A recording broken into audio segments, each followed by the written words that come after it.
What's up and welcome to the Turkey Day Blood Gobbledygook. Uh,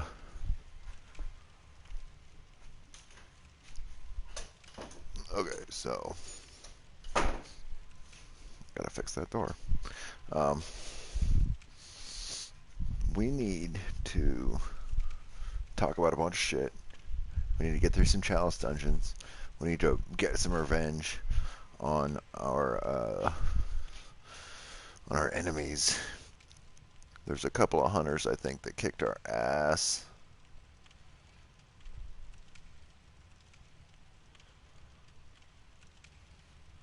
So we want to deal with that.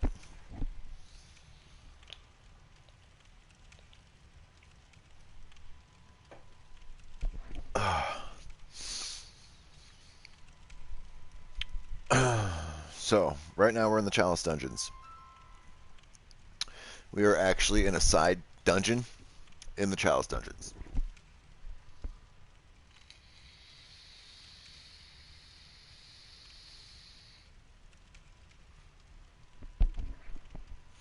So we have cleared the main area, and I forgot about this, and I think things change. I was worried things might change if we go kill the boss for the area without doing this first.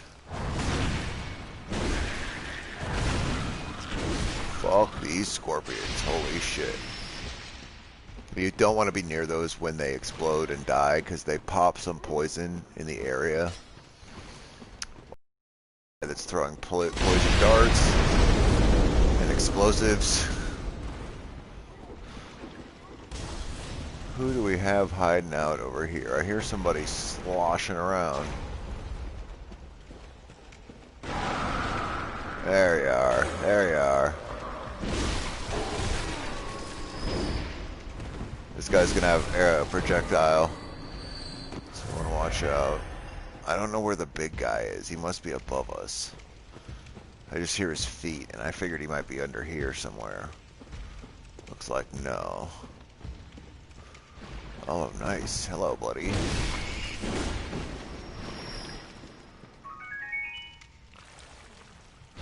If you'll notice, there is a thing hanging right there.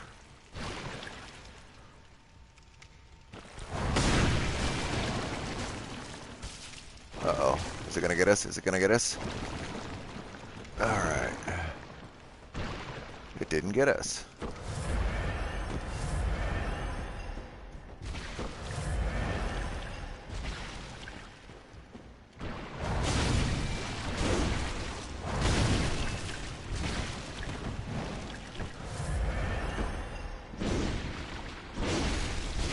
Okay. Okay. Oh, I want one more? No. Okay. That's fine. Just need a couple. I think there's another one. There's something fucked up over here. This side dungeon is a piece of shit. If you come here before you're ready, you'll get destroyed so fast.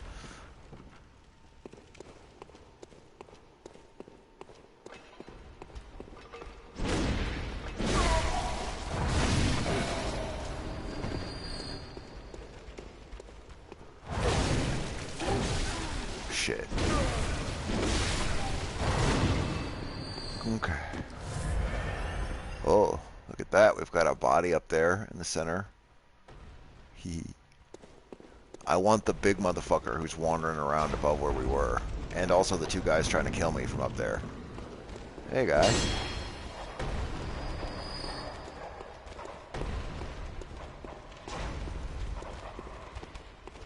Where are they? I don't like that I can't see whatever's about to try and kill me.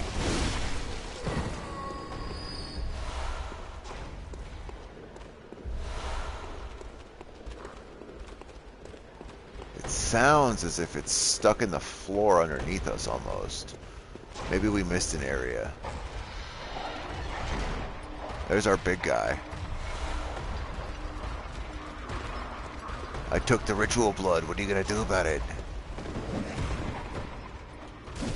Ow, that is a hell of a kick.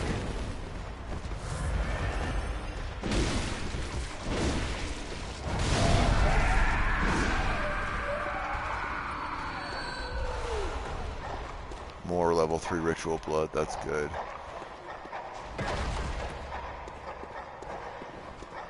Dude, stuff wants my nuts. Can you hear it? It's out for our blood.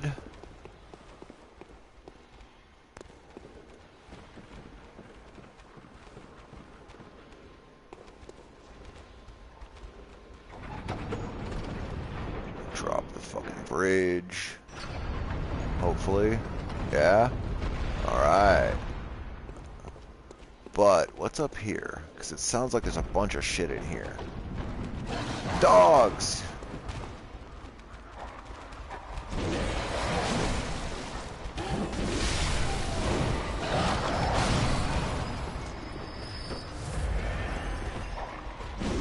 Holy shit.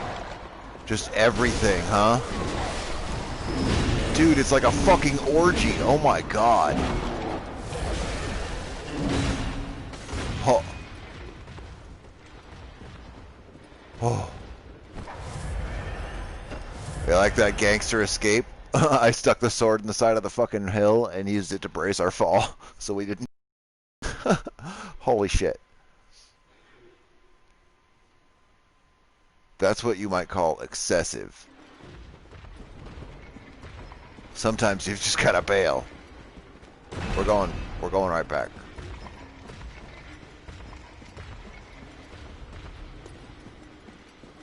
Holy shit, though. Yeah, the dungeons don't fucking play around. I mean, I don't know what is making all of these fucking sounds around us. It sounds like there is shit. What's the banging? Like, what's happening right now? This dungeon is fucking tripping me out. Okay, okay, so we've got a bunch of assholes. Oh, this dude can climb.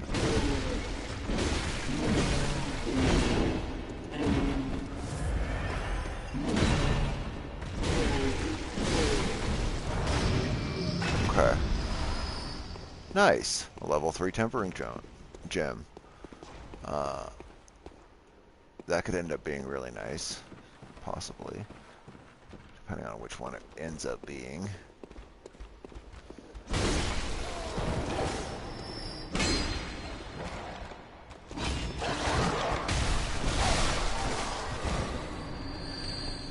Okay. Reducing the orgy numbers. We'll poke into the room, try and bait a couple more, maybe. I want that guy. Come get me. Yeah, I know you see me. Yeah, there's other shit in here.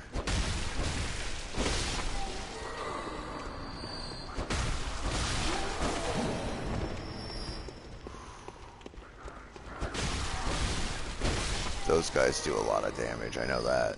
The assassins. They'll sneak up on you and they have like a frenzy attack that's just, it's just devastating. It's just devastating. Okay, so probably some, I think it's like fucking tomb mold. I think it's like 3 level 1 tomb mold, or maybe it's level 3 ritual blood. It's nothing special. For being in such a dick area. Oh shit, it's a Hintertomb chalice. That's actually awesome. Never mind. A chalice? What the fuck? There's one of these side areas in the early game where you just go through hell for what's essentially nothing. They're like, good job, you're an idiot. Okay. Thanks, game.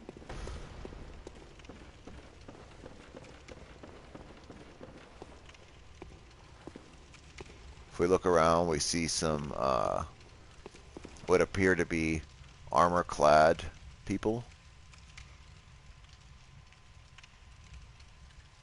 When I first played this, I thought Dark Souls. I'm like, look it, this is where the Dark Souls universe started to creep in. Maybe they came down through the abyss, searching, and fucking found the Chalice dungeon somehow. But I don't think that anymore. I don't think that's right. I I think that is incorrect. I just wanted to connect it all so badly that I was willing to see it however I wanted before. Wish one of these fucking things was, you know, illusory. Reeks of a liar. Yeah, they're all liars. None of it's illusory. It's all bullshit. Why is this dickhead out here? What are you doing out here, guy?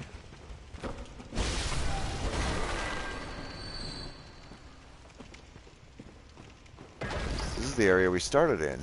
He shouldn't be here. Well, that's cool, though. We got the Hintertomb Chalice.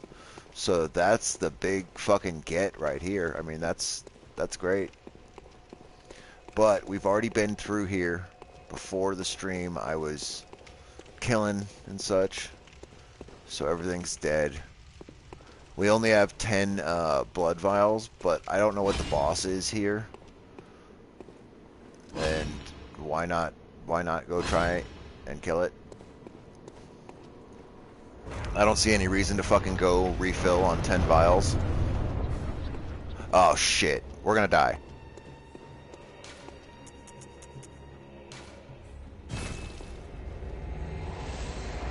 Fuck you, bro. That guy. We want to kill that guy in one move.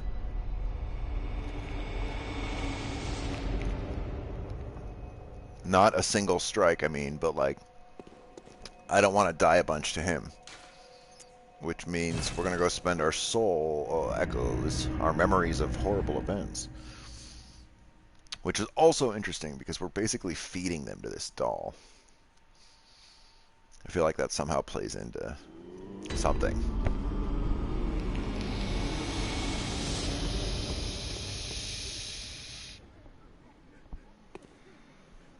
Welcome home, good hunter. What is it you desire? Very well, let me stand close. 18,000, okay. Hold on.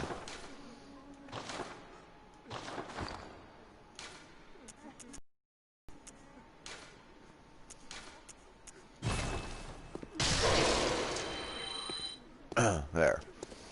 Welcome, what is it? Very well, let me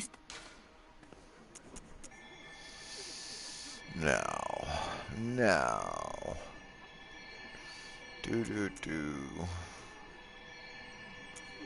If we're gonna outwit him in a single play, how are we gonna do it?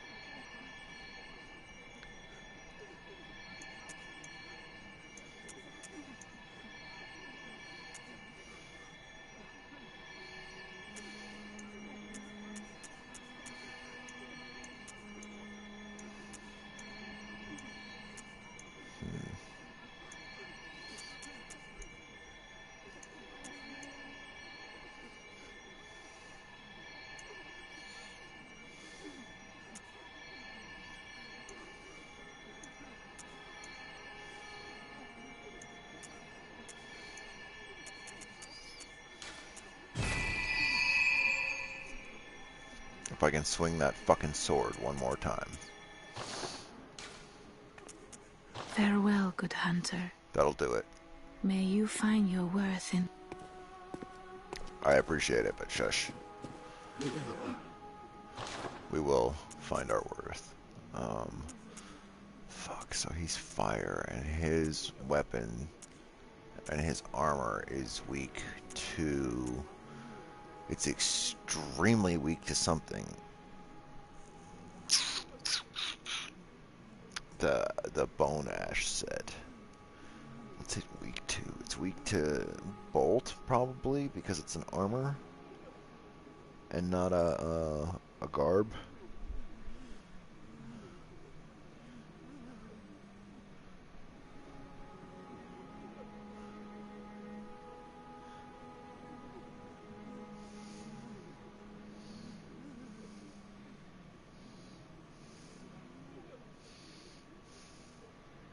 Aw, yeah, of course. Of course you are. Yeah, that's my bad. That was not like a definite... Never shall you ask! And you just can't murder me. Very sensitive. No, but Um, yeah, let's talk about stuff. You've potentially binged, if we're at this point.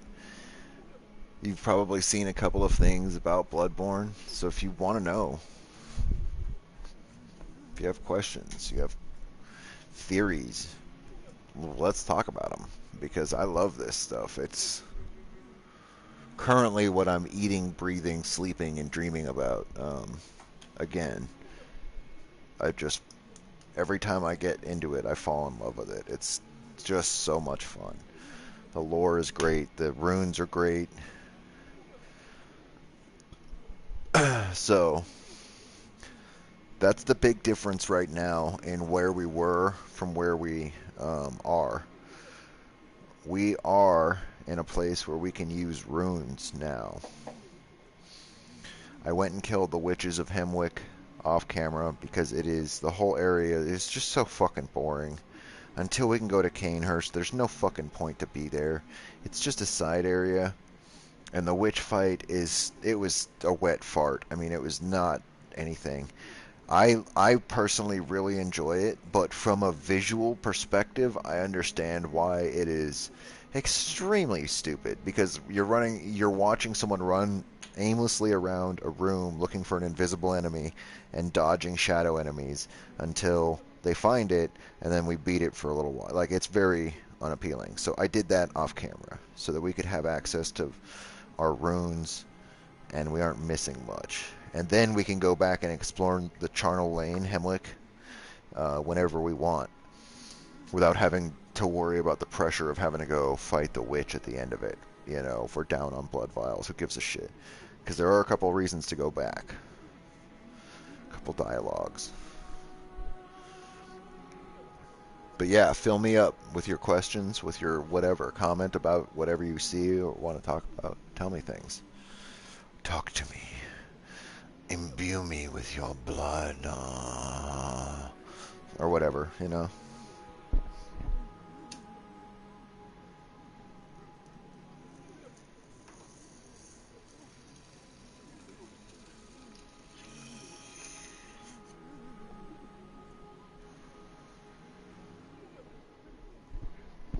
Our eyes are more than open, so let's fucking talk about it.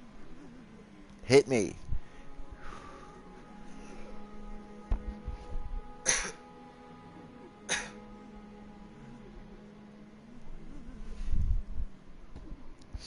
I've even got my sweet notebook, my ultra badass Bloodborne notebook, so I can take notes if there's anything that we want to research or talk about that I have to find shit out about, or if there's stuff that I want to look up and talk about it over this.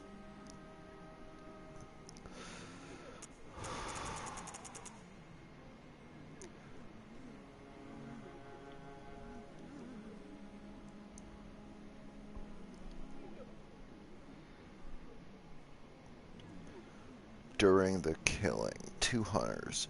You mean in Old Yarnum? Which 2 hunters?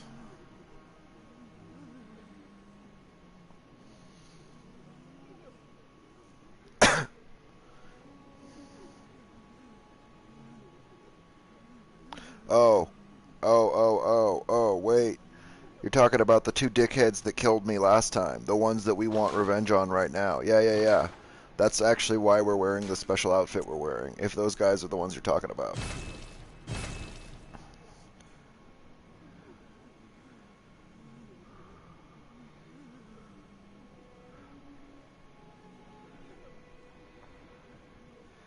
Oh, you've gotta get specific. You can't be vague. I have no fucking clue who you're talking about. The girl and the other guy who dies is not enough. Specific. You have to talk about. I have no clue. I don't know where you're coming from with it. There's Eileen, and oh, you're probably not talking about 2 hunters together. You're talking about 2 just different hunters that we've met during the killing. Okay, so let's see. The girl and the other guy. Who I don't know who the other guy is.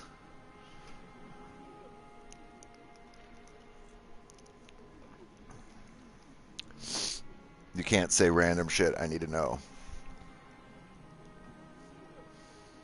Well, I mean, you can. Say whatever you want to say. I don't mean to stifle you.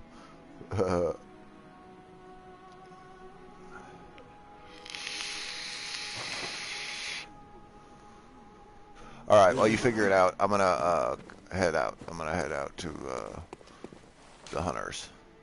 Can't be just standing around fucking doing nothing. Okay, so we're gonna go towards getting revenge on the 2 hunters that fucked us up.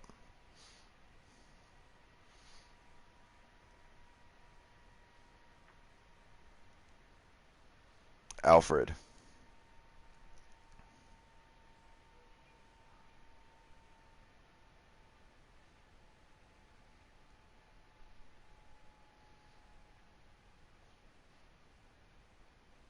There's a guy we can go talk to who gives us information.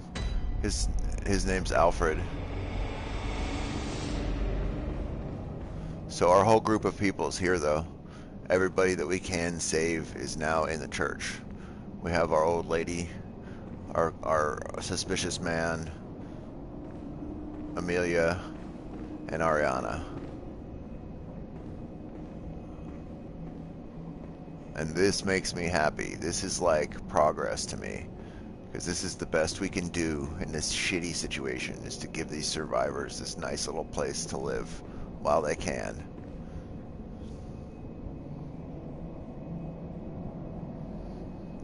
The guy we met. If you're talking about Alfred, Alfred's never been in the dream, no. But Eileen, the chick in the crow outfit that we went and fought the guy whose outfit I'm wearing, we went and killed a guy who was at, like, here.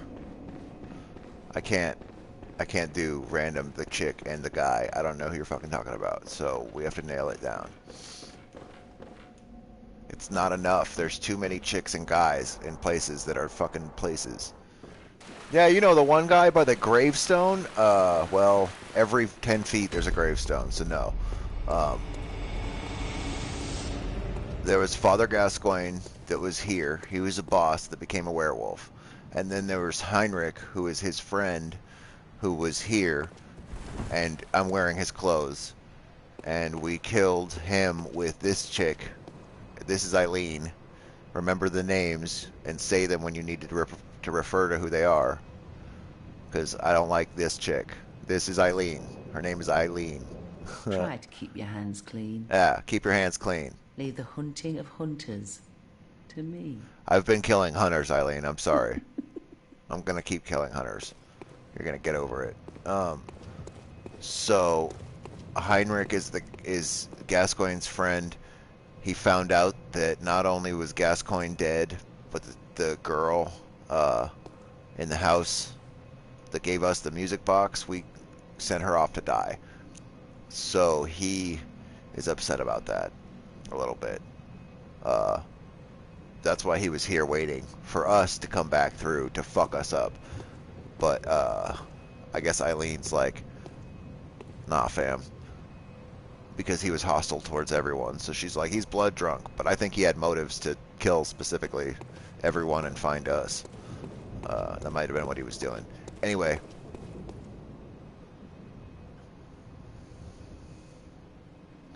Oh, hello, Taku. No, I'm just sort of hanging out. You're welcome to hang and chill and chat, but I don't need any help in the game. I'm okay. It just gets excessive.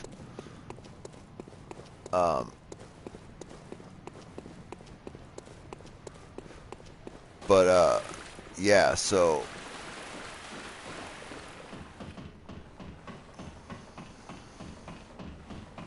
yeah, Eileen has theoretically been a hunter in the dream before, sustained by the dream. She even comments at a certain point in the game that she doesn't dream anymore, implying that she used to. So I think Jura used to dream. He's the guy on the roof in Old Yarnum. He used to dream. He talks about it. If we had not killed him, I shot Jura off a ledge when when we approached him, but had we not, had we just left him alone and then went and killed the beast and then later on came back from the back way, instead of facing down his machine gun, we could have talked to him and he would have told us that he also used to dream and that he no longer dreams anymore, which means that when they die, that's it. That's it for them. Whenever that happens, they're on their last life. So they'll get old, they'll die. I imagine we don't really age when we're sustained by the dream when we're out here. I don't know that to be true. But, oh, thank you. Thank you, Otaku. I appreciate you.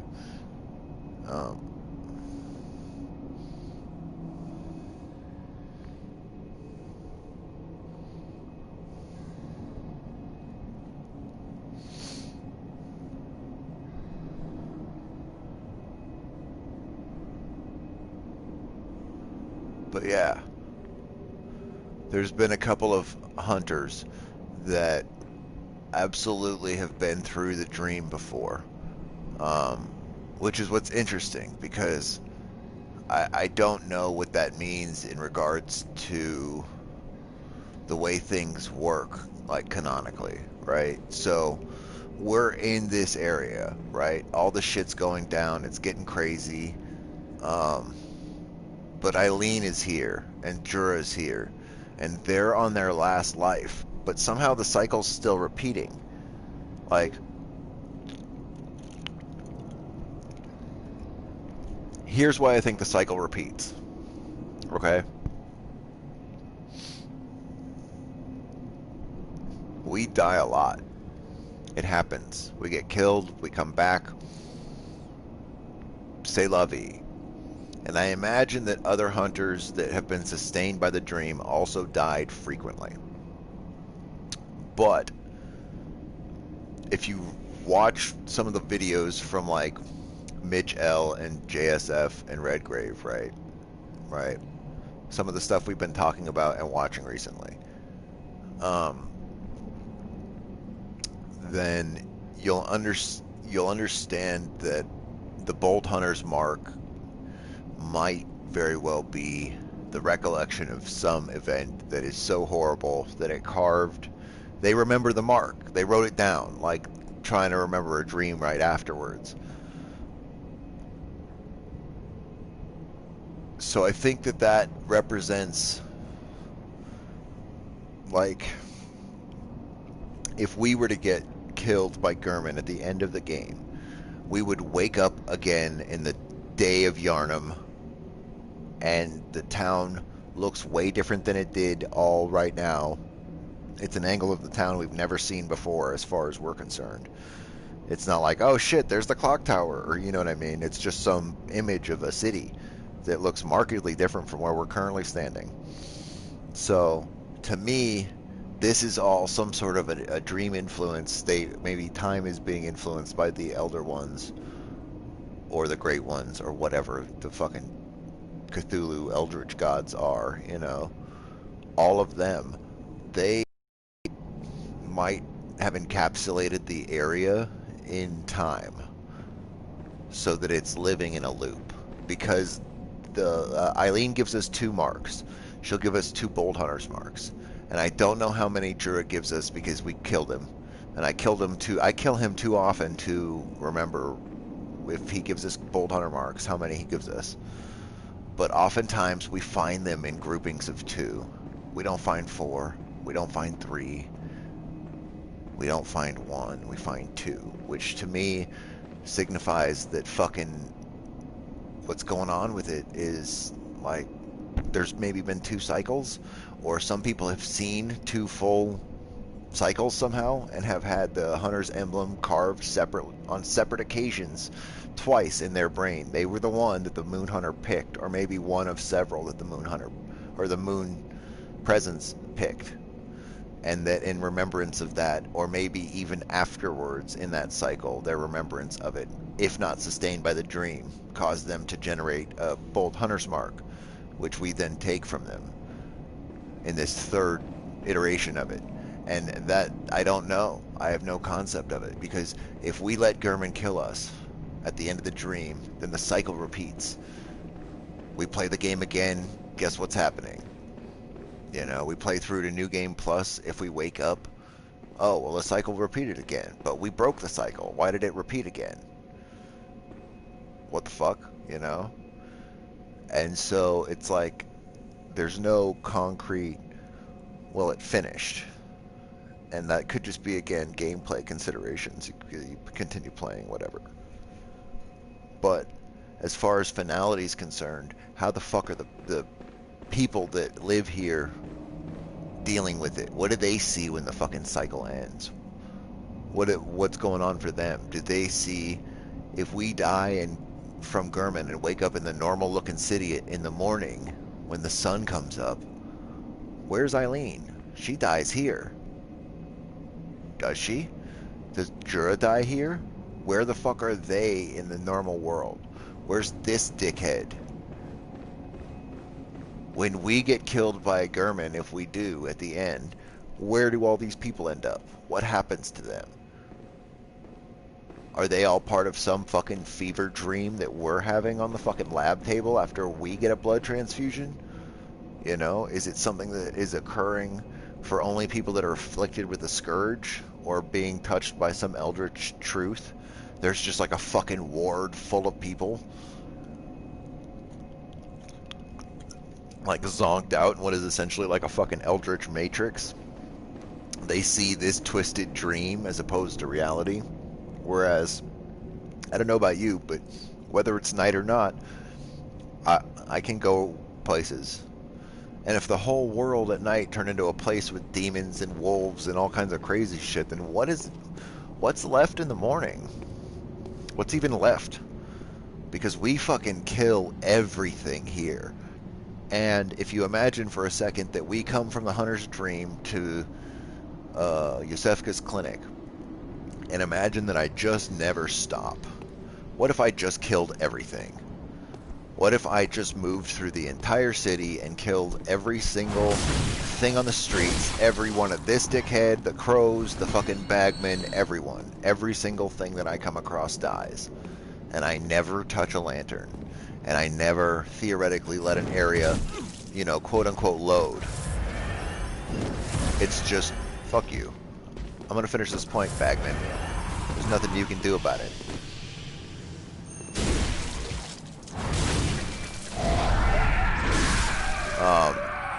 So, anyway, like, I don't know what happens to everybody. I have no fucking clue what goes on. If we killed everybody and then woke up after Gurman kills us, where did all these people go? Do we wake up to a fucking empty city in the morning? Because everyone always talks about how there are dream projections in the dreamlands, and this projection of that, or this and that, and blah, blah, blah. But as far as we're fucking concerned, we're just walking around a city, right?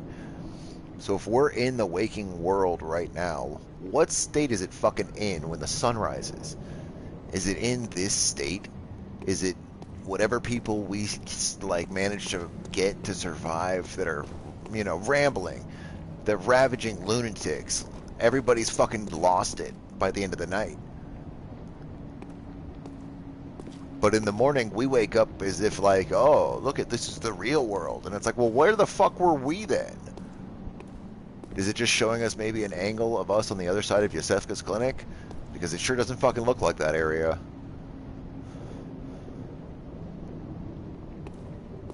And where's that fucking gate that the dude finds us at? You know? We get found outside somewhere, and he's like, oh, you want some blood healing, huh? You're telling me that that's the front of Yusefka's clinic? Well, how the fuck did we get there? Well, like, the game begins, and we're looking at that old man. And he's like, oh, you want some stuff, do you, huh? Huh? You want some candy? You want some blood candy? Like, I'm going there right fucking now. We're going to talk about this, because logistically, where's the entrance? Is it blocked off by those carriages? It very well might be. You know, there could be a front gate to the city. But how are we hopping over it if I can't do it right now? You know, if I'm incapable of getting to it, how do we wake up there into an area of the city that we've never fucking seen before or whatever? And again, if I lay waste to the entirety of the city, then you're telling me it just daybreak comes and it's empty? Well then, why are we ever leaving? 'Cause it's home now. I'm king. Woody woot, you know? Call me Yarnum. Hello. Hello, Sin.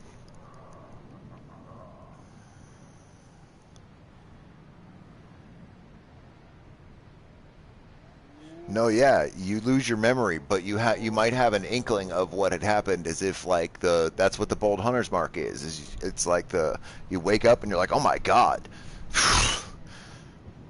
what the fuck was that? And you know sketch down that mark theoretically, and are like, wow, I was fucking, whew, and then you're like, it's gone or something. Who knows? You know, I get all hyped up on some of the lore stuff, and it's like a lot of it makes sense, but there's some loose threads that, yeah, you know, it's whatever, it's a game. But if we come from the fishing village, it's like theoretically, you know, we come from somewhere that that is what like we,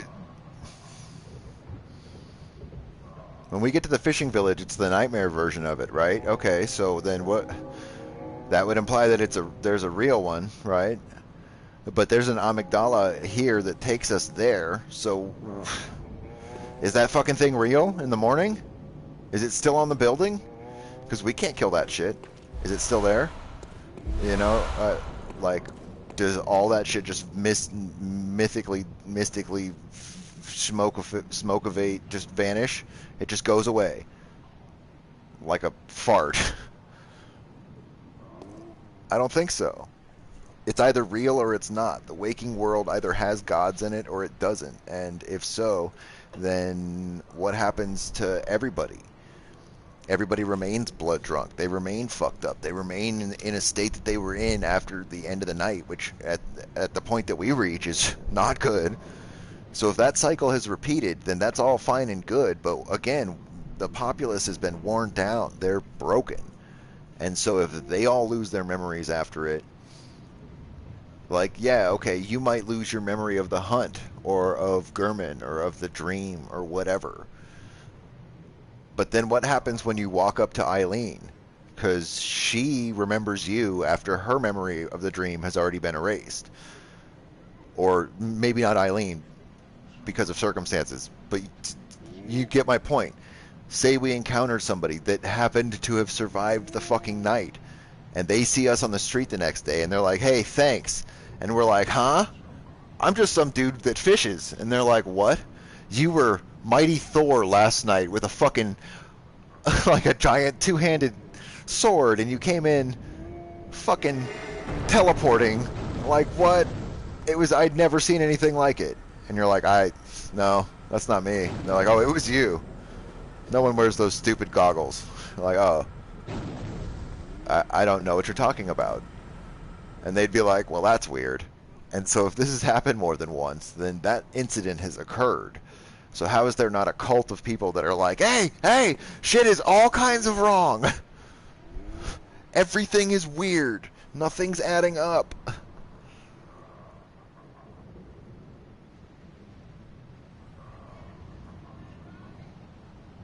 Alright, I gotta say bye to my cousin really quick. But what's going on, Sin, is that I'm just talking about lore and just sort of wondering about some of the weirder aspects as I move forward.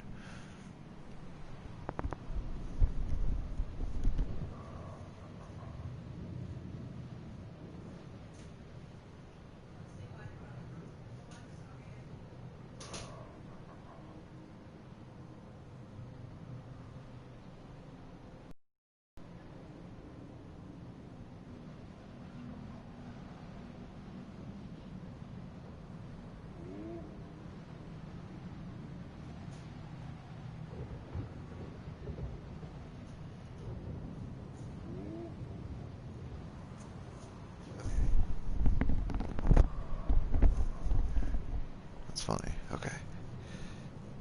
So yeah, that's what's going on. those are my thoughts on the loose ends. I do love the idea of a lot of the, like, lore that we've been looking at. I just have a couple of little issues that bug me like that, where it's like, yeah, I get it, but there's a huge glaring fucking problem in the fact that if she survived the cycle twice, that means somebody else was the hunter, and how the fuck did that interaction go right now? When was Jura the moon-scented hunter? Where was Eileen during that time? How does she not remember? We run the city in less than 6 hours if we wanted to. If every way was open, we could just walk through it in less than 30 fucking minutes if we didn't have to hit a loading screen.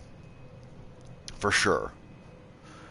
Monsters included. Like, I'm absolutely positive I could run around all of this area if I just didn't have to hit a lantern, and if there wasn't a broken bridge or some nonsense. I could absolutely run through this whole fucking thing and get to the end and just be like, made it! No locked doors, no nothing. Oh, yeah, absolutely I could. Anybody could. People do it in fucking like a half hour or 3 hours or however long it is. I don't know. I've never looked into the speed runs of this. But my point is, how could these people have not encountered each other more than once? We meet everybody in 10 minutes and we're like, oh yeah, all of these people, clearly. So every single person gets brain wiped. Every single one of us. We all get mind fucked. Well, which god is the mind fuck god? Which god wipes every individual? Say you're in a fucking house by yourself, just kicking it. It's Odin? Or Udin? Or whatever? Is he the mind raper?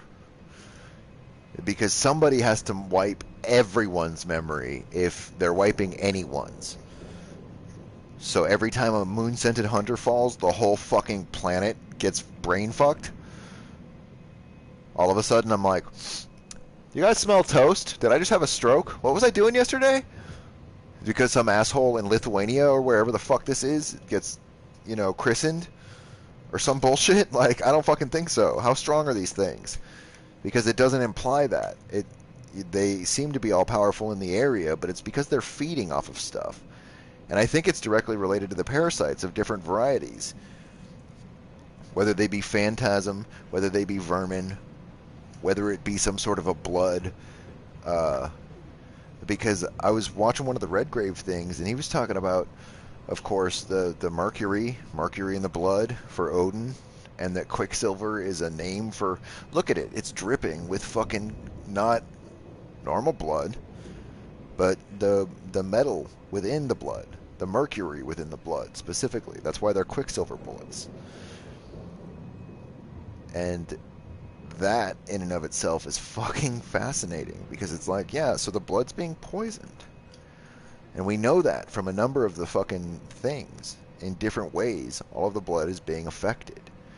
And I think that that is what's causing it. And I had a thought earlier where I was like, why did we get sick? Oh, nope, that's not the one I wanted. I'm like, why the fuck did we get sick in the first place, right? Like, genuinely. And so I was looking at armor. And I'm like, why the fuck would we be getting sick? So I was trying to find out, I'm like, what are the weakest clothes?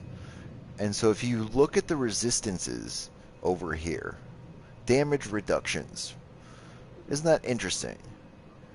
Because if we switch to display, it says discarded clothing for a spare for dress up.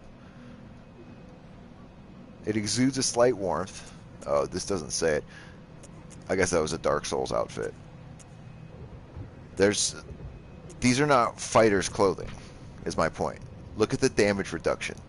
The hat is fucking 10. It's 10 across the board for physical defense, blunt thrust. They're garbage stats, is what I'm saying. Now, let's look at the resistance levels for the other aspects. The slow, rapid, frenzy, or the poison resistances, the frenzy resistance, and the beasthood resistances, okay? Because what are we talking about? The Scourge of the Beast? Why would we be at Yarnum? Because we were sick, seeking blood healing? So I was just thinking, I'm like, well, why would that be? Why would we be susceptible to the Scourge of the Beast? Are we weak? Was it us? And I'm like, but everybody else seems to relatively be fine. Yeah, they're succumbing, but if they've survived cycles, why haven't we? Why did we get sick? And so look at these are just normal fucking Yarnumite clothes. They're sweaty clothes. So they're not that good. They're good for fire because they're sweaty. Other than that, these are just a man's clothes. So they aren't delicate lace. So the basic level of clothing, the beasthood resistance is 27. So the guys that you see that are partial beasts, their beasthood resistance is not that strong. And so I wanted to look at other stuff before I compared it with the outfit that we start with. So I came up here and I'm like, okay, yeah, look at the beasthood on the hat's not good. So they probably, if they get bit in the fucking face because it's a soft hat, oh, that's not good. But there's still some. There's still some. I'm like, that's cool. Doll clothes, beasthood resistance 31 for the chest plate. Okay. So they're low numbers. But in my mind, I was like building an argument for how you're getting afflicted and your ability to resist that just throughout your life, right? And as we look at the different amounts of beasthood specifically, we can see that they're in at least the 20s. Some of them, for the people that would be ultra paranoid about it, look at that, 40. But the Ahargul guy's 37 because they're like, more likely to need frenzy resistance because of winter lanterns, because they're from the school of Mensis, so they have a higher frenzy resistance. It's like, yeah, okay, that makes sense. It's more suited to their jobs. The Black Church Hunters, though, those guys deal with beasts all the time. Look at them, 40 with a 9 frenzy, because they venerate the choir and all of that, and are not in contact with stuff causing frenzy damage because they're low-level church workers. But they do sure fucking encounter stuff that might have poison because they use it, and also might have beasthood because they fight it. So I was like, isn't that interesting? Charred Hunter Garb, look at that, 58. Yeah, because where the fuck did we find that? At the top of a tower full of beasts. And he wasn't transformed a single bit. He was tied to a chair and murdered. So I was like, oh, look at that shit. I might be onto something here. So I'm like, let's go down and now compare. What were we wearing when we got sick? Let's look at the chest plate. Beasthood, 16. I'm like, wait, 27 for the main Yarnumites. I'm like, right. So we were susceptible. Look at this, 4. I'm like, even this guy, 8. I thought 8 was low. I was like, oh, fucking 8's dead. You're dead. You get bit in the face with that? 10? Dead. Yeah? Oh, yeah? Well, how about 4? How do you feel about a 4? I was like, oh. Shit. Boom, 16. Boom, 8. Boom, 9. So I was like, 18? 16 for the gloves? What? 8? So I realized all of a sudden, that's how we got sick. Our outfit is susceptible. We don't have any resistance to beasthood. We got sick with the beast scourge. With the scourge of the fucking beast. We were susceptible to it. Look at the resistance. The resistance says so. It's the lowest in the fucking game. 27 for some fucking normal sweaty clothes. Fucking 16? Are you kidding me? So I was like, that's why. Clearly, I'm a genius. Now I don't think that might necessarily be true, but I still think that it was interesting. I was like, isn't that something? Potentially. And I think that it might be. We did get sick. We did seek blood healing.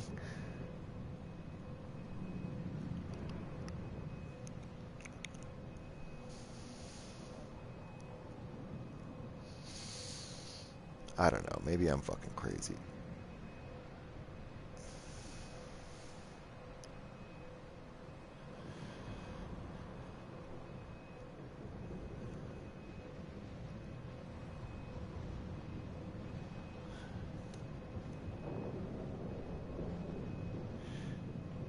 I'm gonna grab something to drink really quick. Oh, and then we're gonna keep going.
Okay. Had to get a drink and ended up talking about all kinds of shit. Um, so yeah, I'm pretty sure we got infected with beast scourge stuff because our fucking gear was weak. We were a scrubula. And so the idea that yeah, the guy in the fishing village also has the foreign garb. Yeah, I believe, whatever. But where's the fucking entrance to Yosefka's clinic and the fishing village? And we got sick with the beast plague and ended up there how? And where are all these people and all of the day and all of that stuff is questions that I'm curious about. And with that, let's go get revenge on a couple of fucking asshole hunters. Which is why I'm wearing the, survive electricity gear. So that kid with the nitrous can't do shit.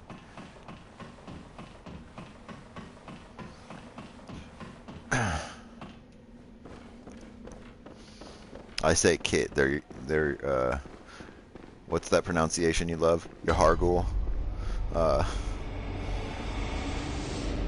They're those guys. Those hunters. Oh, somebody's wandering around. Fucking. Why are you wandering around?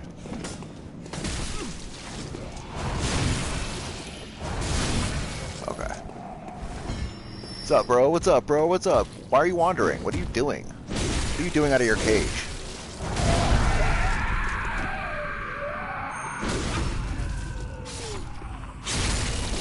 No, you don't get to die yet. Hang out for a sec. Live. Okay. I see. Nothing survives. And then I think we're gonna go fight some bosses.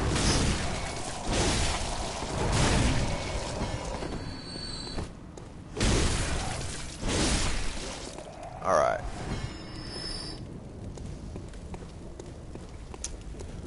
Now we're gonna take apart this little area.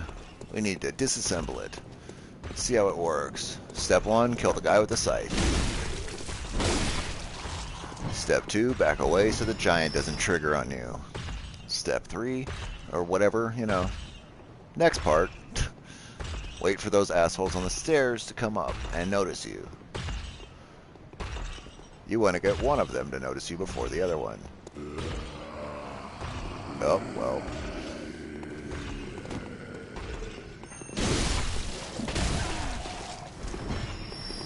Specifically, you want the one with the lantern to notice you.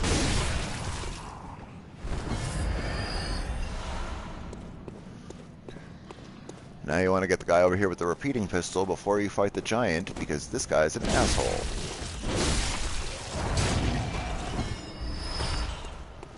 We'll take his bullets, and we'll do a drop attack on this guy. Yeah. You're really aggressive.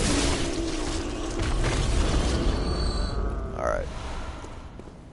We'll take his stuff, and we're gonna go ahead and just run on up. I'm not worried about the rest of the stuff. We've done it, we've been there. Now, because we have more than 15 insight, things are gonna be a little harder, theoretically. These guys have frenzied blood all over their crosses that we can see. Or I guess their inverted hunter's mark. Almost. So we went to Hemwick off camera because it was and I just sort of wanted to wander around through it at my own pace and not have to worry about it. So last time we were here we did this, and then we did this, and then we got raped.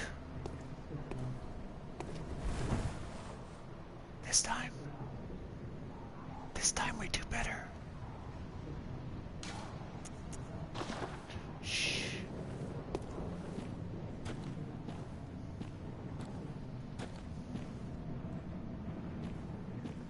Psst. That's a substantial amount more damage. Yeah, your rifle spear does nothing now. Yeah. Do you notice how it doesn't even It doesn't even hurt me now. I don't care. I don't care about your blood attacks. Yeah, I don't care. I'm coming for you.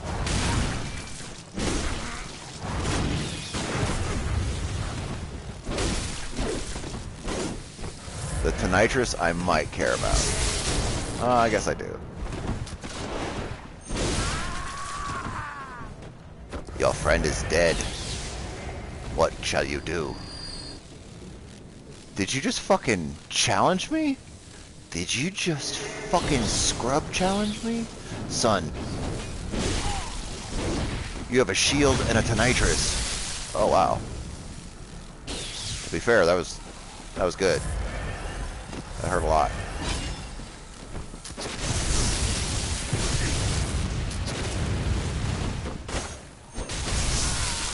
Oh. Very good. I wonder how strong his Tonitrus is. I guess I don't use it very often, fully charged.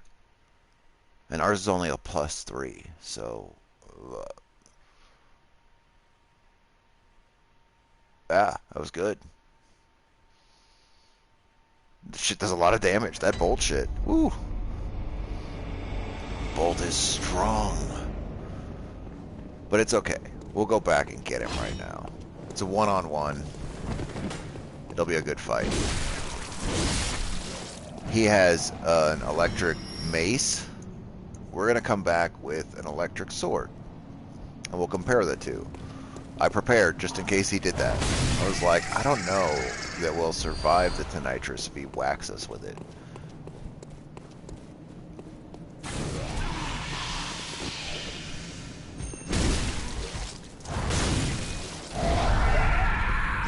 Oh, you're very angry. You're very angry. Okay. Well, look at you. You triggered on time. No, no, no. There'll be none of that. There'll be no Wrath of God or whatever.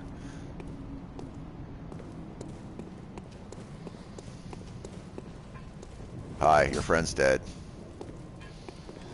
You should just go walk into that fire and kill yourself. Oh. Alright, well. It's fine. It's fine. Yeah, give me your bits. Yeah. Yes, I like the bits. Hey.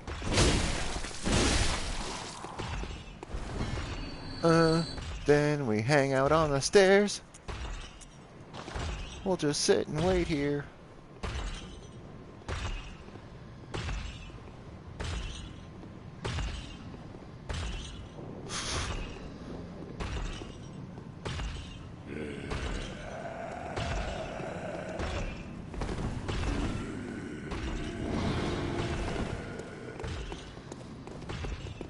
Nice balls, bro. You should have used that fucking AoE attack. It might have saved you.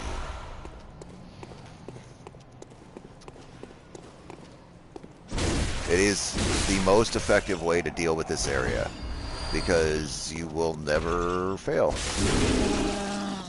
You take on the enemies in an order in which they cannot support each other. If you take it from the bottom coming up, you're silly. Can absolutely do it that way and just run, but you're wasting your stamina. Why run when you can casually stroll them to death? I guess that's also because I'm using the greatsword, so my strategy is such. So, funny enough, he's using a Tonitrus, but because of the armor that he's wearing, which is metal, he's really susceptible to bolt damage. We can even look. We can even see. He's in the Yahar'gul armor, right? So, if we go over and look at the chest piece, or I guess just all armor, right? Bolt 20, 60, 40, and as opposed to even this 50, 110, 50, 60. So it is weak to bolt because it's metal. And funny enough, our outfit that we're wearing is supposed to be strong to bolt. But yeah.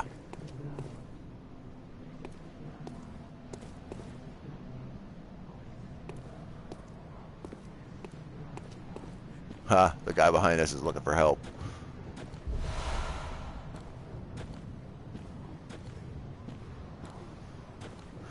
Casually strolling to the guy with the taser, gonna shock his dick off.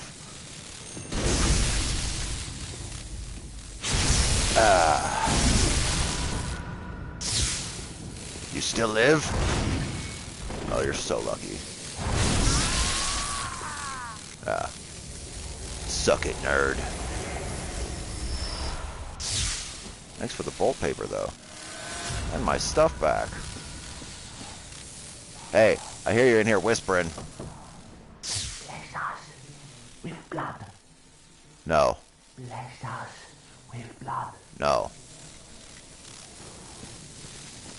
It's my blood. You get nothing and like it. I think while we have the bolt paper running, if it stays... Well, I mean, it doesn't matter if it stays or not. We're gonna go fight this guy. Boop. Boop. Boop. Oh, yeah? You're getting crazy, huh? Silly bagman.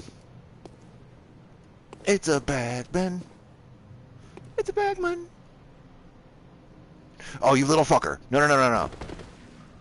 Shit, shit, shit, ah, shit. God damn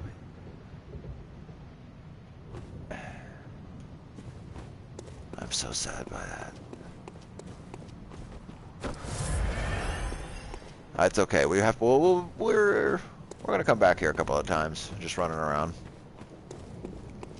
So right now, I kind of want to focus on thinking about some of the parasites inside of blood in various ways, because it's one of the things that fascinates me the most about this game. It was the parasites, what they might be, where they might be, why, and just how far does their infection assume influence on the world around us.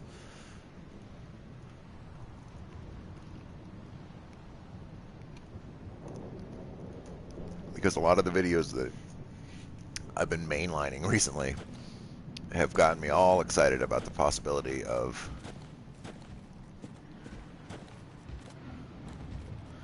I don't know, special ways that things are being influenced by the parasites. Damn it.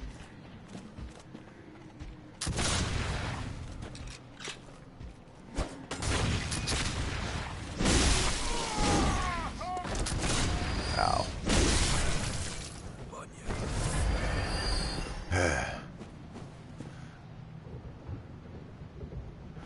There's also a little thing over here, right? There's little furry things all over here that have upgrade materials in them. Oops, I moved a little too far away. Ow. Alright, guy. Alright.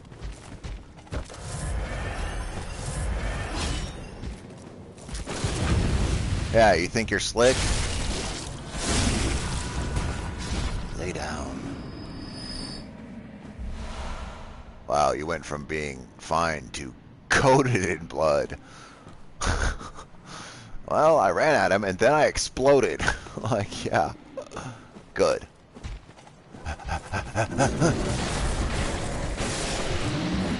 No. This. Yeah, got him. Got him. We got him. 2 out of 3 is not bad. Hi, I'm still here, and you're still an idiot.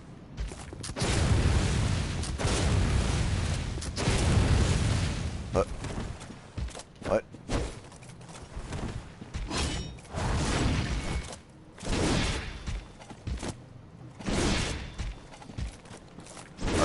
What is wrong with you? Fight me! He just wanted to go home. He's like, fuck this, I'm out. You killed my little pets, I'm done. I'm not even gonna fucking fight. Go ahead, kill me, I don't care. He's like, you ran past me to kill my little guys. It's like, yeah, they've got goodies on them. What if you fucking get depressed about it? I don't give a shit. Sorry. I'm gonna come back to kill the other one that was on the stairs. So, you know, we can't cry over spilled nightmares. Was that one of them? Did I hear little feet?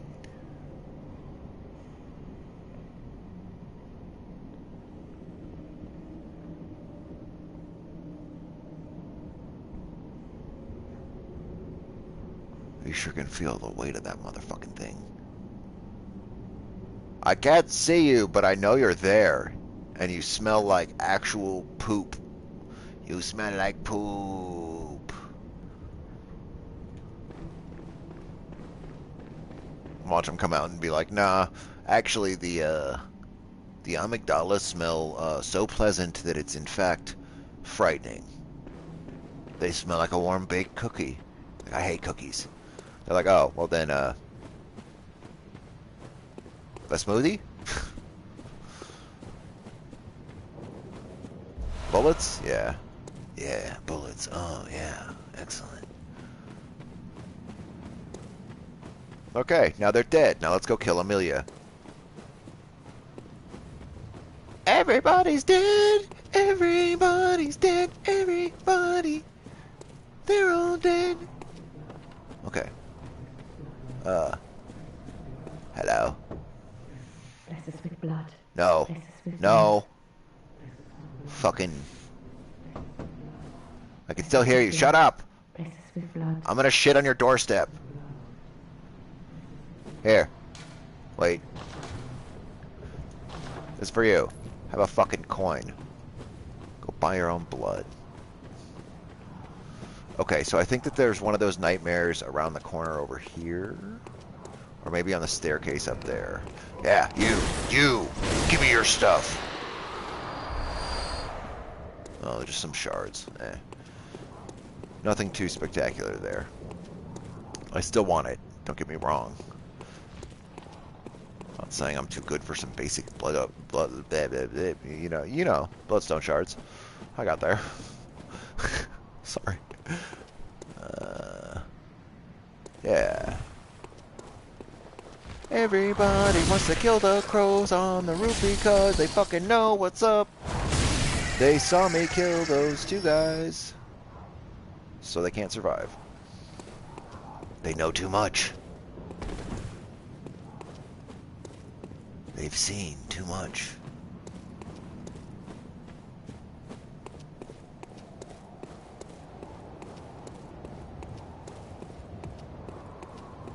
Blood and stuff are gonna kill Amelia. She's a bitch, she fucking won't heal us. And we're sick! Which also confuses me. Are we still sick? Because, like, we showed up and they're like, fucking, go seek, go to the place. We're just running around killing. While the cancer spreads, or whatever the fuck. The beast plague. Amelia is the vicar of the church. She's the one who's supposed to administer blood healing on the church level. Like, we were ministered to by the blood minister, right? The guy in the wheelchair in the beginning of the game. And we woke up in Yosefka's clinic.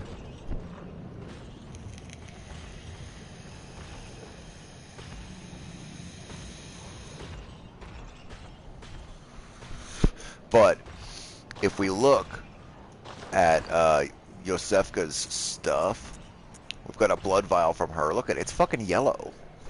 Like it's spun up plasma or some shit. Refined blood. Highly invigorating, restores a large amount of HP.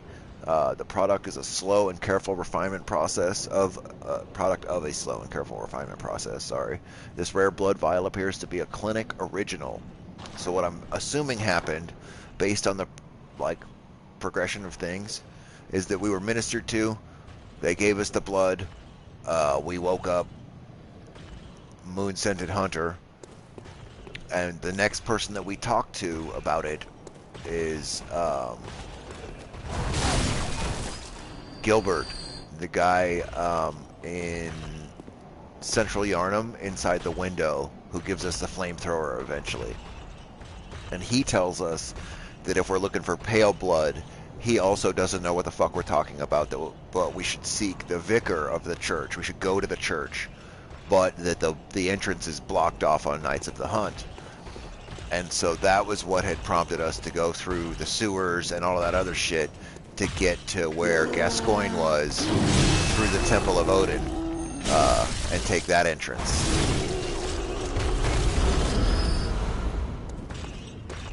And so that's how we ended up. We also opened up the gate with the Hunter Chief's emblem, which is used to signify the end of the hunt. And what's interesting about that is there's actually some little messengers here at this lever that if your insight is high enough, you can see, keeping the lever shut. And when you wave the Hunter Chief's emblem, they actually pull the lever on this side, which is what opens the gate. So you're signaling to them with the Hunter Chief emblem to open the gate, which is fascinating to me, because yeah, interesting.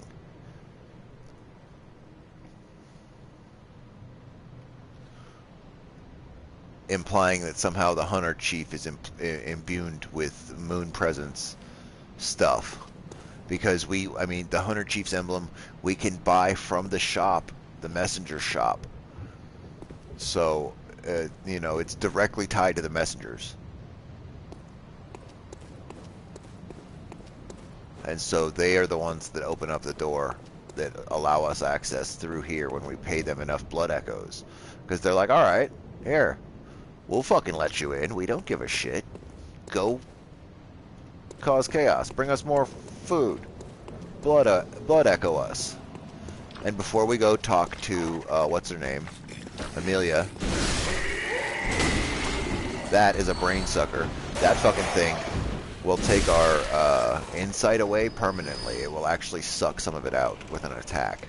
And it will continue to do so if we don't kill it. So that's why I did not even let it attack us.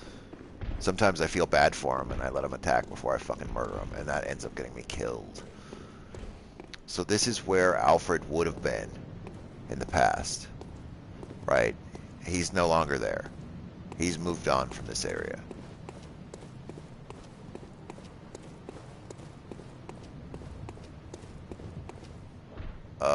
Where the fuck is he now? Where's Alfred now?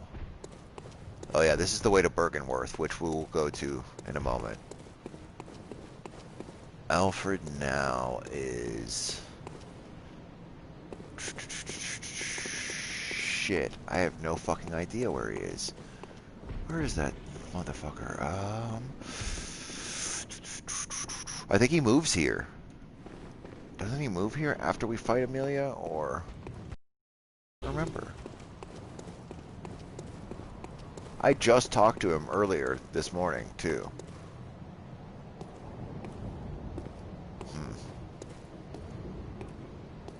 I got nothing.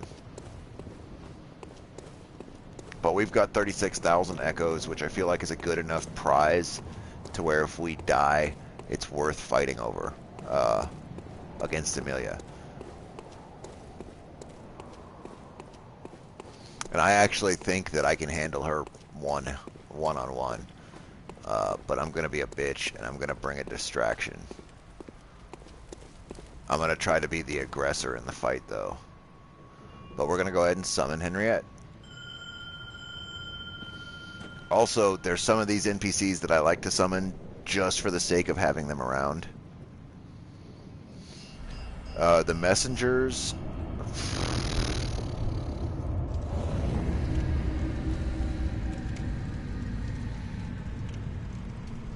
You know, an interesting point. Oh shit, hold on. Hold on. We have to kill this We have to go kill the bell-ringing woman, or otherwise we're gonna get invaded by a fucking specter. Some dickhead.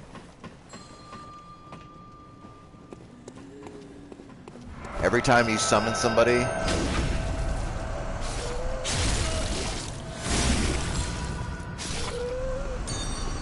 There we go.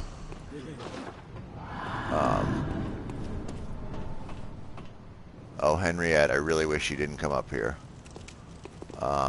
You better live. If you fall off this ladder, I swear to God. Get on the ladder. Don't do it. If I see you fall past me... Oh. I hate you so much. Okay, well, she's an extra distraction now, because she has less health. She'll use a blood vial, probably. That's also why I kill everything first, because this bitch will die. She will not hesitate. She will sprint to her doom. So we had to hold her hand preemptively, which was, again, I thought about it. So let's go talk to Vicar Amelia. We have been looking to seek blood healing, and we've been told to go here. We'll talk about the messengers right after the fight. I just want to get into it, because otherwise I'll sit here for 6 hours and we'll do nothing.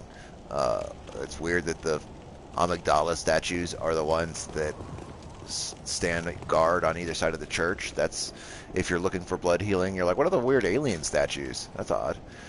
Heir to the ritual of blood, purveyor of ministration, place your hand on the altar's sacred covering and inscribe Master Lawrence's adage upon your flesh.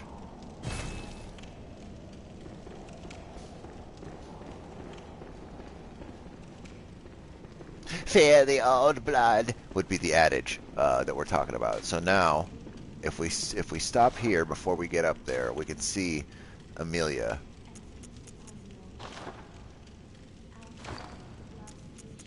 We can hear her praying.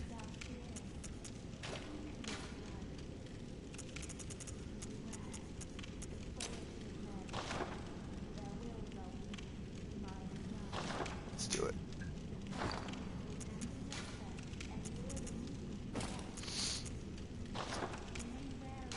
Let's see. And in the spirit of just how I like to do things, I don't think she does much thrust damage. I think she does blunt and physical.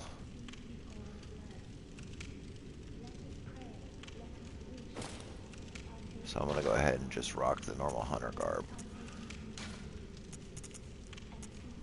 I like the Chart Hunter's gloves and the trousers.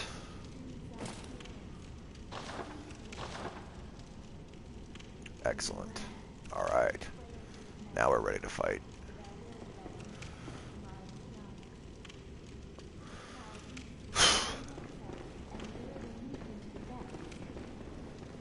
Remain wary of the frailty of men. Their wills are weak, minds young. Were it not for fear, death would go unlamented. Seek the old blood. Let us pray, let us wish. Now, Partake in communion. if you hear her, Let us partake in communion. she's not fucking a beast right now. Okay. Our thirst for blood satiates us. Like, at all. Seek the old blood.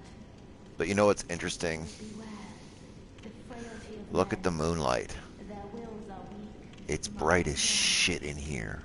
The foul beasts And we just walked in, which is interesting only for the fact that several characters have commented on our scent. And if you remember when we walked upon Gascoigne when he was in the graveyard, he went like, and sort of breathed in and was like, oh shit, you're not even going to show your real face, huh?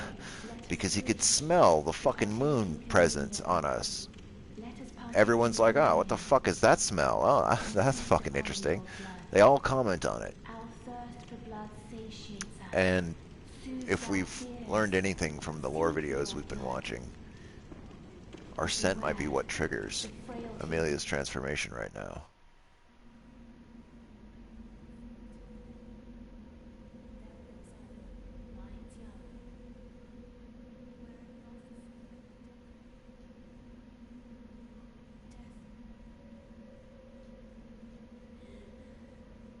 Deep breath.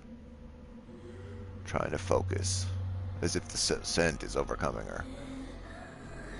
Fuck, fuck, fuck. And it could just be circumstantial. The timing could just be we walked on her as she was breaking anyway. That's why she was praying.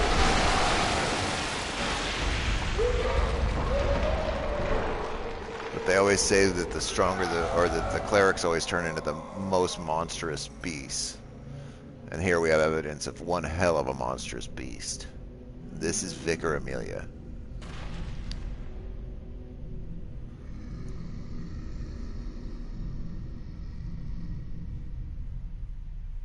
Let's fucking do this.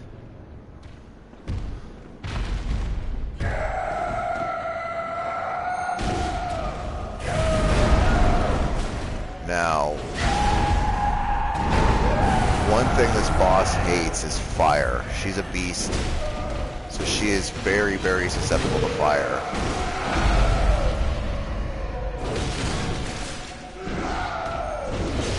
Fuck, that was our chance.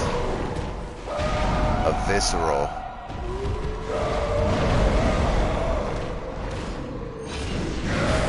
Oh, right into her swipe.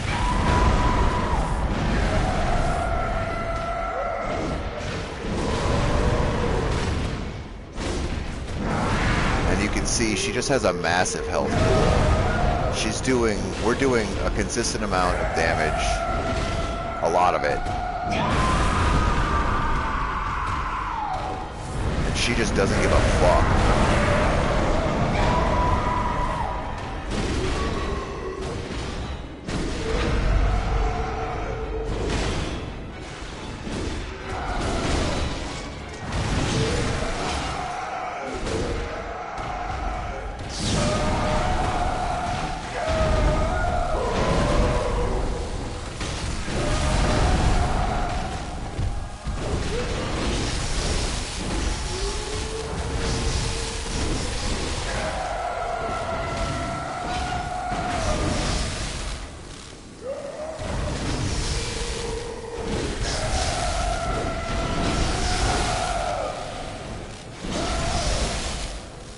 So one thing I'm doing is focusing, damaging one side of her over any of the others. And you can see it's actually working. She's taking more and more damage on this left arm, or this right arm, I mean. And now she's dead.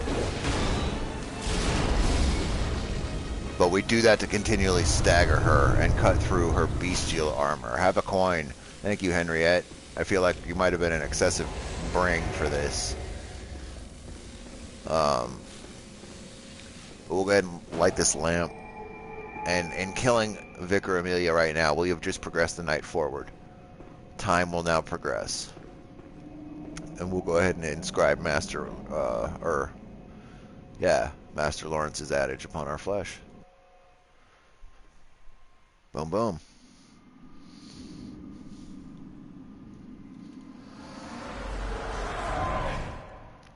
Master Willem, I've come to bid you farewell. Oh, I know. You think now to betray me. No, but you will never listen. I tell you, I will not forget our adage. We are born of the blood, made men by the blood, undone by the blood. Our eyes are yet to open. Fear the old blood. I must take my leave.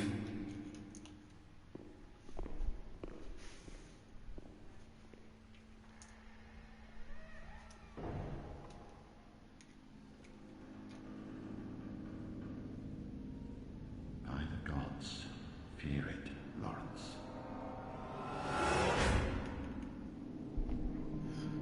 And so, staring at this skull, we see that it's broken in half. All of the signs of it being cleaved, all of the signs of it being heavily damaged, right? One thing I love to do is this. It's like, yeah, what would have done that? What could have possibly done that damage right there? I don't know. Well, it's crazy. I mean, what sort of a weapon? What weapon could possibly have done? Oh. Oh.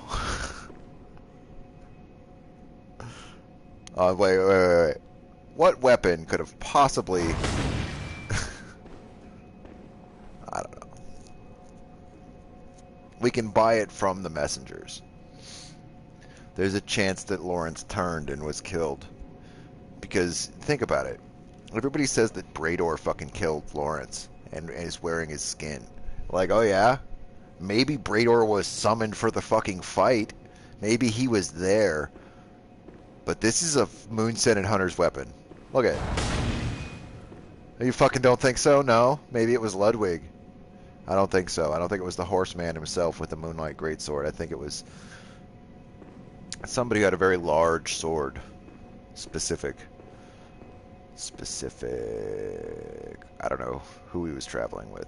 But the Bloodletter, the fucking weapon that Brador uses, is not consistent with the damage. When we get a hold of it, I'll check out the attack and the charged and transformed attacks and stuff, and we'll see if I feel differently about it. If it has a serious forward slicing smash, but the shape of it sure doesn't fucking look like it. But this does. You know, it'd cut a head off really well. The weapon in my hands. It would cut a head off real nice and clean too, just like it is. Because it doesn't look like it was sawed away, I don't think. And we'll get there. When we get to the Bloodletting Beast in the Chalice Dungeons, we'll look more closely at its neck stump. Now it's just something to think about. Something to think about, because that skull is fascinating to me. With 53,000 echoes. I guess let's go... I don't want to go to the Dream. Where are we going from here? We're going to Bergenworth. No, well, we just killed Amelia, so let's stop. Let's stop and think. Let's stop and think. Let's stop and look at these statues while I go pee and I think. How about that? Because otherwise I'm going to stand here and dance back and forth.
I feel better.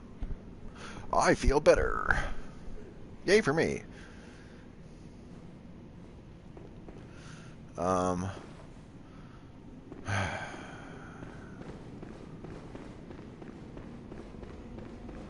Let's think. What is open to us now? You know, the only way we're going to solve this and know where everything stands right now, right after we killed Amelia, is to go backwards and just see where the world is and if anybody has moved or done anything different right now before we fucking leave, before there's any chance for anyone to do anything where they couldn't physically have just walked over there right now. I'm just curious if anything's changed directly after we murder her. I also could have sworn Alfred was right over here.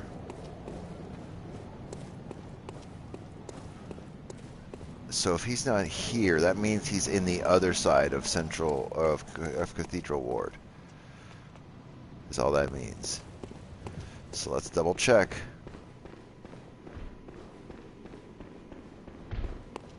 Yeah, no, he's not here yet. If he comes over here, he might be here first and then go over there.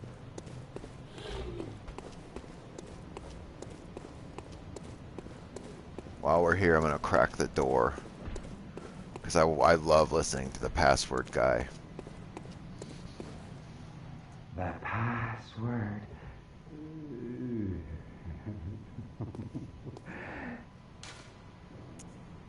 We're going to keep quiet a couple of times. Because I need to take a bong rip. And also, I love it. Hee. The password.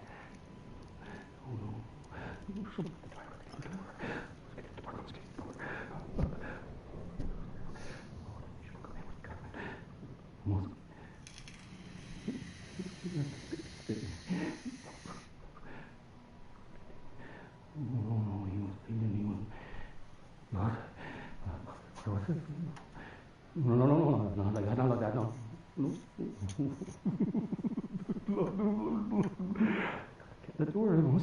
Get the door. No, no.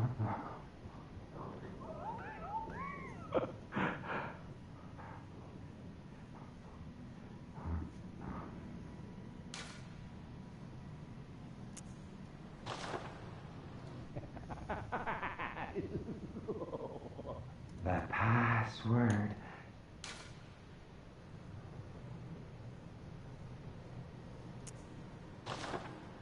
The password.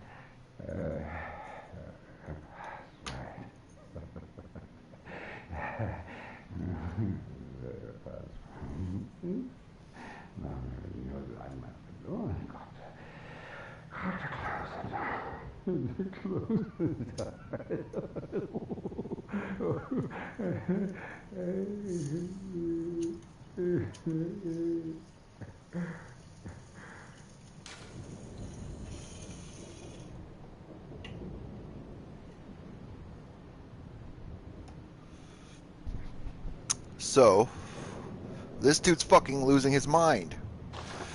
Fear the old blood. And we open it up and this bitch is dead. Already dead. He can't talk. And so we've witnessed something insane. And we were gifted some knowledge for it. Now, what's fascinating about that, his skull, let's not fucking not notice this, okay? Look at his fucking face.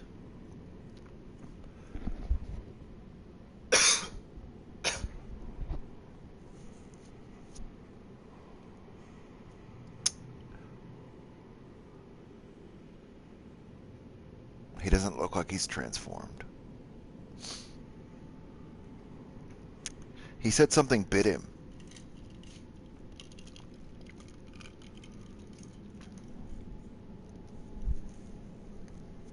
But he's not transformed.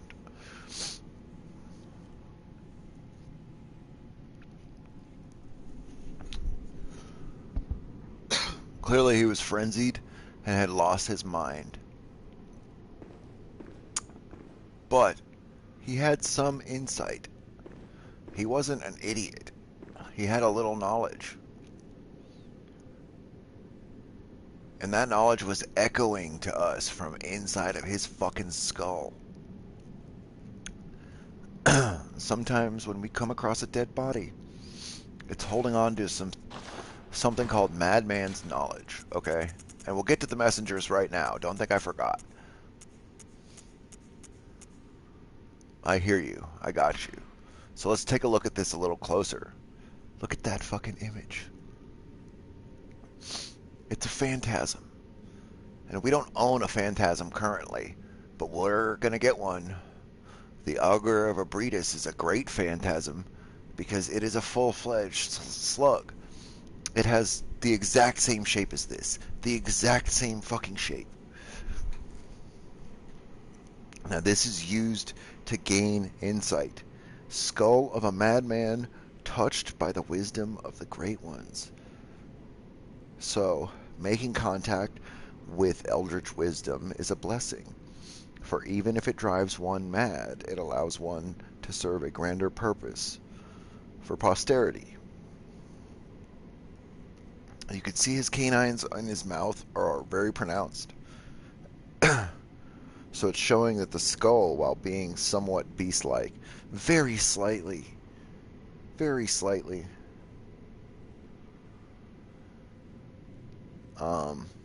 has some wisdom, has ascended, has chosen some knowledge, some eldritch wisdom. In the background, you can see the cosmos itself. Okay? So we are carrying this skull around, and when we want to, we're going to break it, and we're going to take the fucking slug from out of it, and we're going to put it in our own brain. We're going to absorb that parasite. We're going to allow it to enter us. And that's going to increase our insight. And until then, it sits dormant in this skull, safely tucked away, not exposed to the elements, much like a snail within a shell. This slug uses the skull, even after the deceased have passed, to just sort of live and maintain. Which is really important, because it is one of the primary parasites that we're going to focus on. Blood echoes.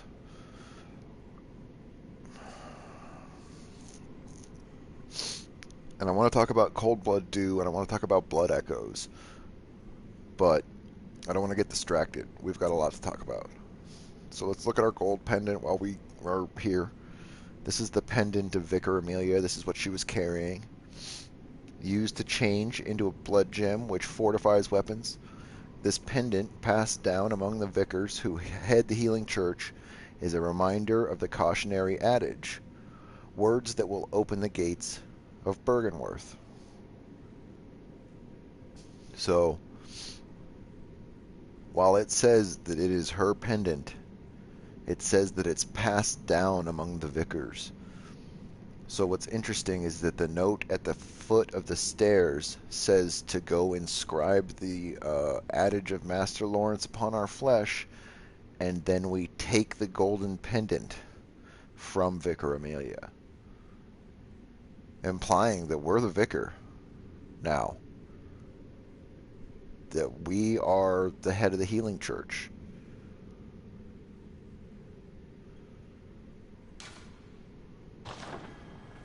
Fuck that. And I just broke it, because I'm an animal. And later we'll look at it when we go to put it possibly into a weapon, or possibly just look at it. Who knows? Because it might not be worth putting into a weapon. It might be garbage. So we need to go... Oh! Ow. We pulled a Henriette. We need to head out here to the Forbidden Woods. Woods? Yeah. Yeah. Ugh. I absolutely despise this area. I hate every bit of it. Hate it. It's terrifying. There's just snake death everywhere. Poison everywhere. But I also am relatively, actually, mostly, extremely familiar with it. Mostly. So we'll get through it. Because I know where most shit is. Because I hate it, I made a lot of my off time here. Just wandering around. Tired of getting lost. So that guy walking that bridge is actually where we're headed. The lantern's over there. And where Walter is, the head of the League of Extraordinary Gentlemen, the Gentleman's Oath or whatever it is, the League, he's in that hut. But we can't open the door that he's in right now. First, we got to get past this guy. He's a werewolf. He likes long walks on the beach and trying to murder us. Both of which he'll be getting none of.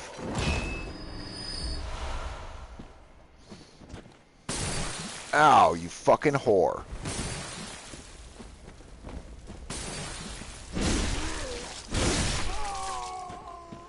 Cover me in oil. What an asshole.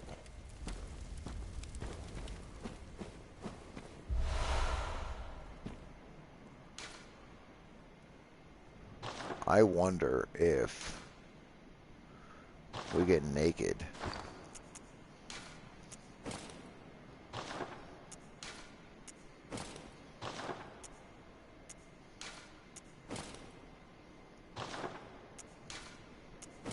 It's the chest piece. Okay. So the chest piece is what gets soaked in oil. That's interesting. As soon as we removed it, the effect went away. Cool. Cool! So there's going to be a lot of us literally walking up to just trees and looking behind them and making sure that there's nothing behind them, and just... It's a lot of walking through a forest. But, Bergenworth's at the end, and it's worth the fucking journey. What? What are you going to do? Oh, was the answer die horribly on a mountainside? Yeah, I thought so. Shut up and have a nap.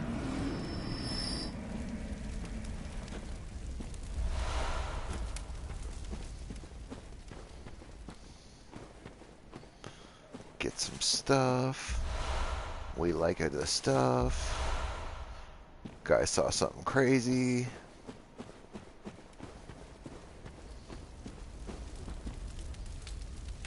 Executioner burning horses, maybe? I don't know.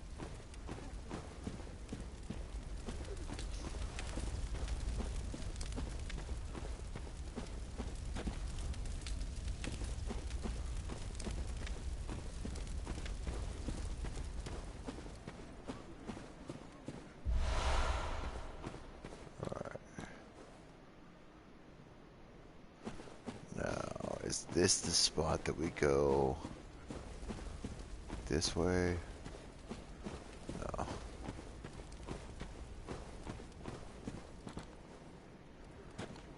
This is the way we came. Right? Over here. Yeah, what's over here? Okay. So there's a lot of this. There's a lot of little weird side paths. Every way has an item. Everything has something hidden. Everything, there's an enemy, whatever. Just walk every direction 1,000 times. And just look at stuff. Because chances are you'll come back and find an item on your journey. Be like, oh, look, there it is. There's a thing I didn't know I was looking for.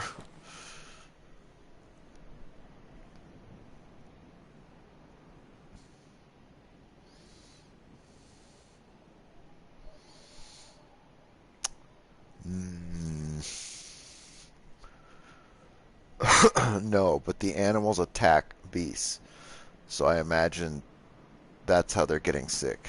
The animals are getting sick and transforming because the pig eats corpses, it lives in shit. They all eat dead. And the dogs and stuff are turning and shit because they're attacking beasts. So they're imbibing however small amounts through what they eat when they bite people.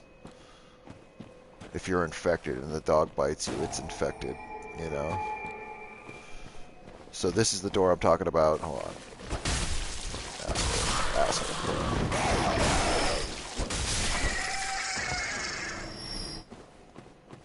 Hold on. I just want to start getting stuff. Yeah, give us antidote, letting us know. There's a lot of poison up ahead, in case you were wondering.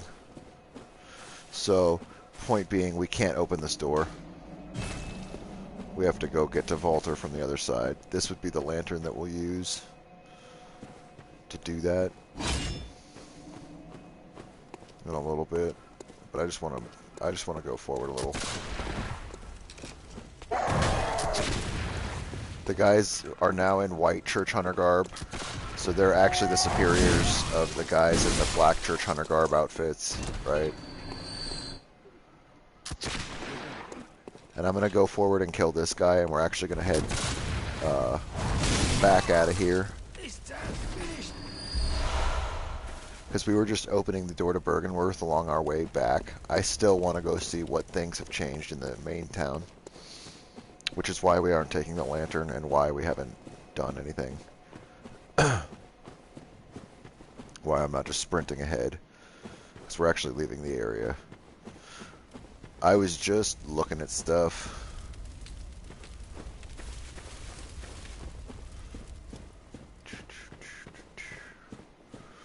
And it's a lot of people find that it's really difficult. Is that the executioner? Yeah. I'm gonna find it's difficult too to find your way around this area. It's very easy to get lost. So like, let's see, the way we came is this way. That's the item. So we came up this path, around, and then up. Yeah, okay.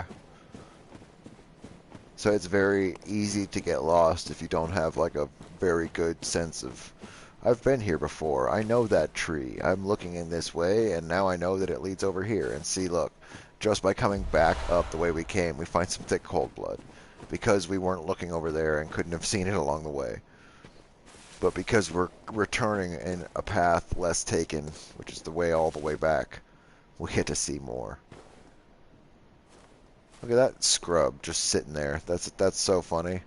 Oh, he's waiting for someone to help him. He's like, I'm just going to sit here and wait. We could actually go risk-free to another world right now and help somebody and come back to our world and then continue going back. You know what? I'm gonna do that. We're gonna see. This is the resonant bell. Let's ring it. Let's see what happens. It costs us no insight to ring the bell. It'll search for a beckoning bell, like the guy that was sitting there. And it's just literally saying, if you need help, I got you. It actually is of great assistance to be near the person that's using the beckoning bell. Like, they should be in proximity to where you're standing.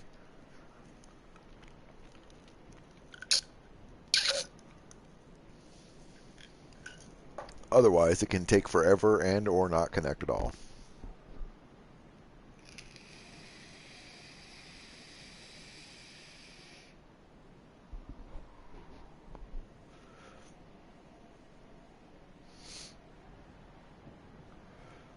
Okay, well, I'm not going to stand here. We're going to continue going back. It'll cancel the search when we get out of the area. Once we get past the stairs, or this door, I suppose.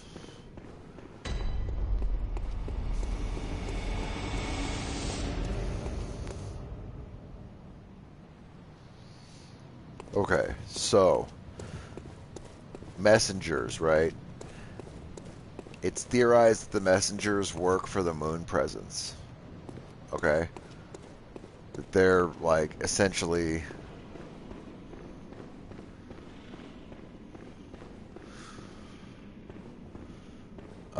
because they mark us in the very beginning of the game when the werewolf is burned by whatever means that it's set on fire, you know. There was a video that I watched that was talking about how it's probably the guy, the werewolf might be the guy in the wheelchair that he just transformed. And it's like, yeah, I kind of like that, actually, as an idea. Where the fuck is this?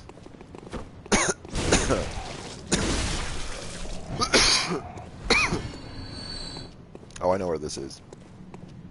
This leads down to the main area. And we take a left and go talk to the chick or the guy. And then we go right, and there's a guy here. And then if we wait, there'll be a werewolf and a guy with a gun that come down the stairs. There's a guy sleeping here. I know where I am.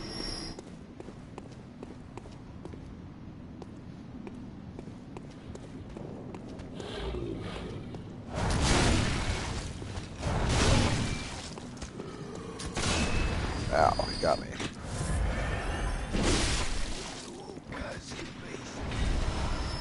Ooh, almost got me.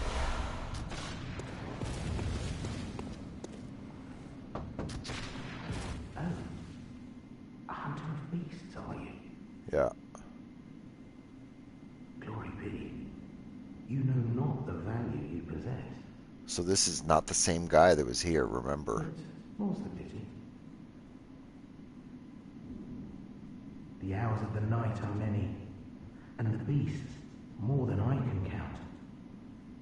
A veritable hunt unending.